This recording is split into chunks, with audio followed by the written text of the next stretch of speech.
নমস্কাৰ ছাৰ বাইদেউসকল, আগন্তুক 4 জুন আৰু 5 জুন 2025 তাৰিখে চৰকাৰী বন্ধ সন্দৰ্ভত অসম চৰকাৰৰ তৰফৰ পৰা এখন অত্যন্ত জৰুৰী নিৰ্দেশনা প্ৰকাশ পাইছে। হয় ছাৰ বাইদেউসকল, এই পত্ৰখন চাব।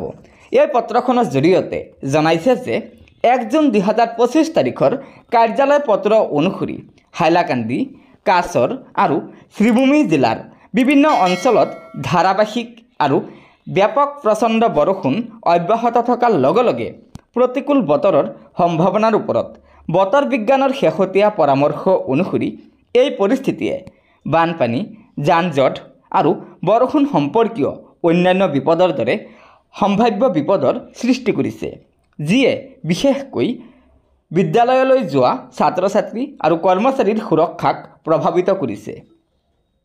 উপৰোক্ত কথাখিনিৰ প্ৰতি লক্ষ্য ৰাখি আৰু ছাত্ৰ-ছাত্ৰী, শিক্ষক-শিক্ষয়িত্ৰী আৰু সংশ্লিষ্ট সকলো কৰ্মচাৰীৰ সুৰক্ষা নিশ্চিত কৰাৰ সতৰ্কতামূলক ব্যৱস্থা হিচাপে আগন্তুক 4 জুন আৰু 5 জুন 2025 তাৰিখে কাছৰ, শ্ৰীভূমি আৰু হাইলাকান্দি জিলাৰ সকলো চৰকাৰী বেচৰকাৰী শৈক্ষিক প্ৰতিষ্ঠানসমূহ বন্ধ ঘোষণা কৰিছে।